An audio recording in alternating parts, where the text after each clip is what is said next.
So Emmett was just talking about interesting. Last high school game for him was against you, and now you guys are going out together.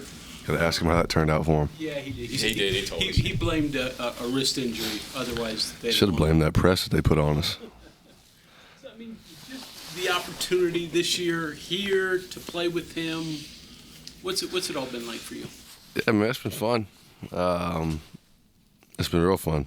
You know, we've obviously had our ups and downs, with winning games and whatnot. But overall, man, the team, this has been the best team I've been a part of, if that makes sense. You know, guys, loving each other, guys wanting to be around each other. No dissension during the year when, roles kind of maneuver themselves into play. And it's just been fun, man.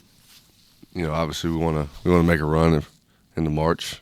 And obviously we want to win Saturday to, win on senior night. But yeah, it's kind of unreal how you full circle it. If you look at the story and we're ended up in West Virginia, finishing it out. What's it going to mean to you tomorrow? That's going to mean a lot tomorrow for sure. Especially, get the win. That just top it off. It's been a journey for me. It's been a lot of ups and downs. Seems like it's more downs than ups, but it's been everywhere.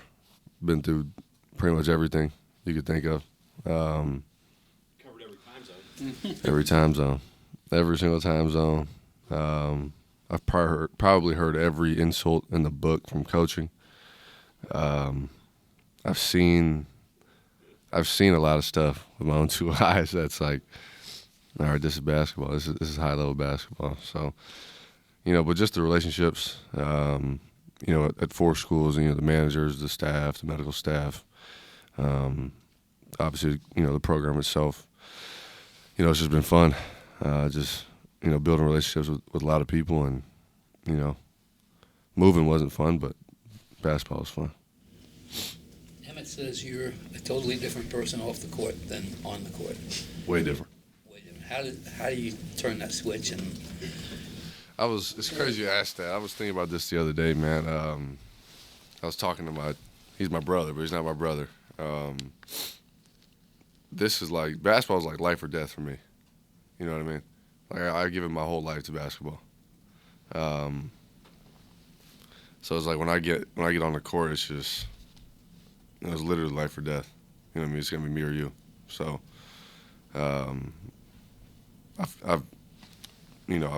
it used to be out here, but now I kind of narrowed it down, into, thanks to Coach Huggs and his threats and all that. But he's definitely got me on the right path. But like I said, man, it's literally life or death for me, man. That's all I know, to be honest. And life isn't life or death. Mm-mm. Yeah, I mean, I'm completely different. When I'm not, in the facility or playing or whatever. I'm just in the bed watching basketball, minding my business. Playing off that, you're on the cusp of doing something that you've always wanted to do. I mean, you're one game really basically away from playing in the tournament, and you dreamed about it. You've talked about it before. You've dreamed about it. I mean, you think about that a lot?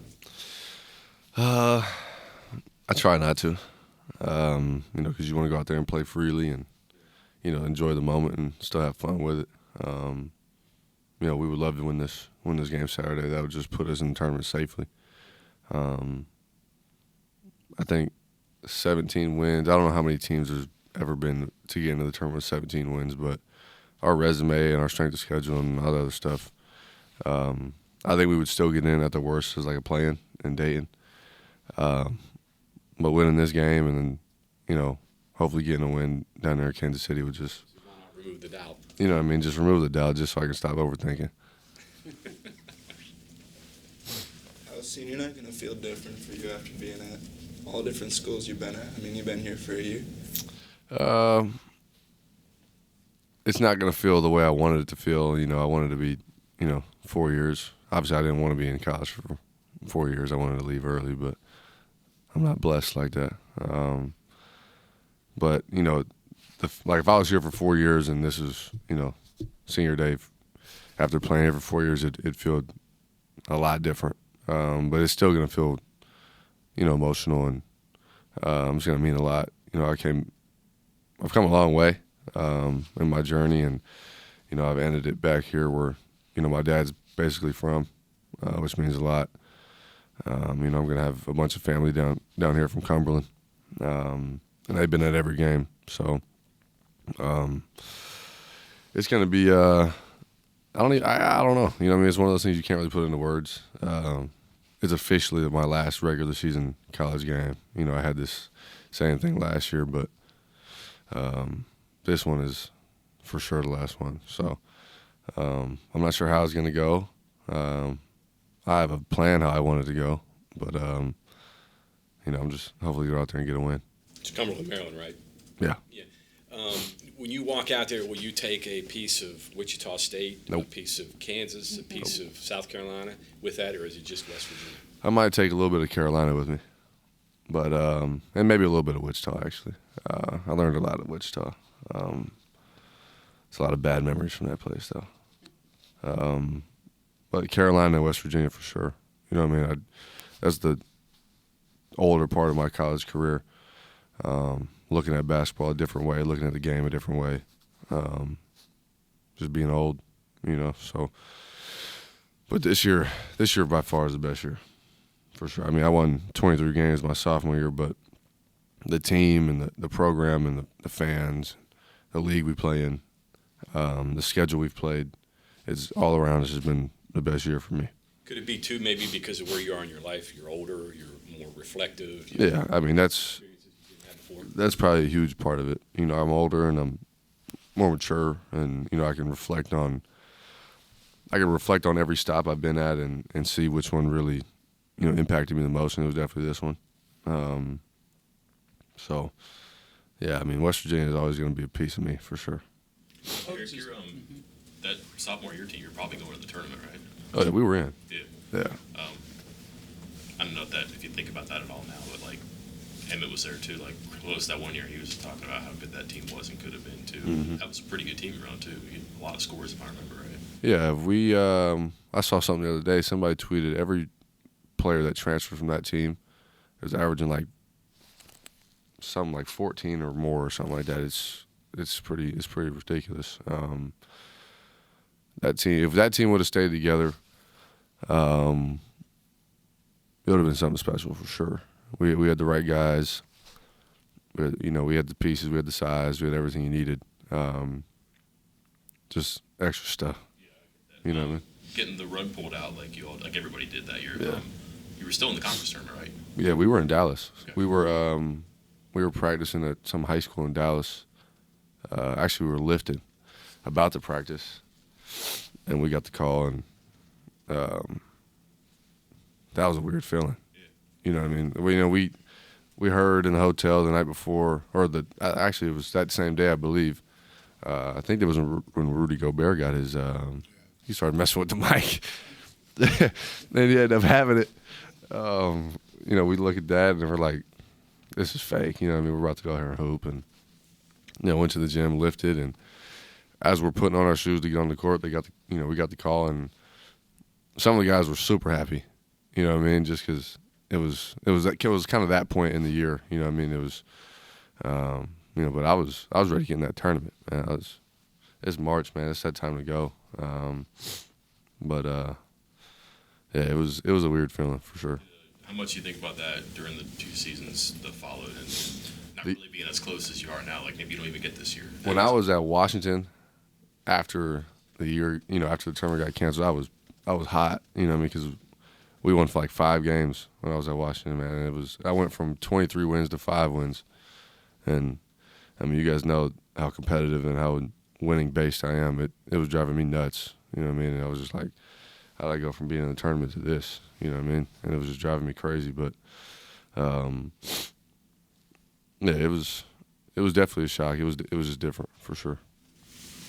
You have any good Teddy Allen stories? I got plenty. Nothing to share. Plenty. I don't know if I could share them here, though. He practiced with you guys. He was a scout team All-American at Wichita. He was? Okay. All-American scout team. First team. He was a bucket. Erik, you've talked about you want to get into coaching Yeah. later in life. You've obviously gone through the portal thing, and the portal has obviously now become this big way to fill gaps, plug holes, so to speak. But, you know, when I was talking with them, and, you know, when schools are bringing in, you know, 4 or 5 different guys, it kind of creates an excitement. But there's also a reality there as well, right? That it's going to take some time, that just because guys are coming in from the portal that, you know, it may not work, right? I mean, can you just kind of... You can relate it to the NBA trade deadline. You know, obviously in the NBA, they've played a certain amount of games, and then they add new guys, and then, you know, they obviously got to work the kinks out. But it's kind of similar to college. Like, you got 4 or 5 guys that was on the team before, and then you go out in the portal and get 4 or 5 guys. You know, you gotta mesh those guys together and play. You know what I mean? So that's what non-conference is for. I mean, non-conference has been that, you know, in the past before the portal, but now it's even more important. And then, you know, I think we had some of that. You know, non-conference, we're talented enough to beat non-conference. You know what I mean, to win our non-conference games. And but you know, those teams that we played that were, you know, really good and they're familiar with each other. You know, like Xavier, we should have beat Xavier. They came back and got us. You know, Purdue's, you know, just Purdue. You know, it's early in the year. What was the other? We were 10-2, weren't we? So yeah, it took some time, and you know, it took some time in early part of the Big 12 play. You know, because that's when you're playing good teams night in and night out. You know, so we got off to a rocky start, and but now, I mean, as of lately, I feel like last 2.5 weeks or so, we've really meshed on both ends of the floor. Obviously, we have some games where we don't look like it, but you know, you got to credit the other team for that. But yeah, that transfer portal is going to be huge. It's going to be interesting to see who can master getting the pieces in the transfer portal. You know, getting the guys who fit their culture, fit their program. You know, good character guys. So that's going to be the biggest thing, I feel like. Is that the you can't get by watching film of a guy, right? I mean, yeah, you can get a lot from film, but you know, you don't really know a guy until things go sideways. You know, so. And that's when reality hits in the locker room, to be honest. When things go sideways, how's that locker room going to react? Is that the challenge, though? I mean, you can have 5 good players, but that doesn't necessarily make a good team. I mean, you could have 5 individuals. Is that going to be the challenge going forward when you build teams? Yeah. Yes and no, I guess. You know, you can have 5 really good players out there, but there's only one ball. You know, so you could have 5 really good players, but I think the challenge is to find 2 or 3 guys that can score it, and you know, 4 or 5 other guys who are really, really good at their role and accepting their role. And that's why you see teams like Houston every year. They got really good guard play, and their bigs and their forwards they just master what they're supposed to do. Clearly defined goals. Yeah, I mean that's what. In my opinion, that's what you have to do to be successful at that level. You know what I mean? And I was in that league for 2 years. I played Houston 3 or 4 times. Like, it seems like they never take a shot that they don't want to take, if that makes sense. Every shot that they take is a guy that they want to take the shot. You know, and that's why they win games at the highest, you know, at the highest level possible. So, yeah, it's going to be a challenge for. I mean, I'm speaking like a coach now. It's going to be a challenge for the next 20 years for coaches to figure out until, you know, I get a coaching job, how to get guys out of the portal and mesh them, and, you know, establish that culture and that program in those guys within 1 year. You would say that earlier in the year it was more 5 individuals, whereas now with your group it's more of a team. Yeah, no. We weren't individuals. We weren't individuals by any means, but we just took time to grow with each other. That's just all it was. That's why I said I love this team more than any team, because there was no individualism. Okay. There was none of that. And that's what's made it so fun. Erik, thank you.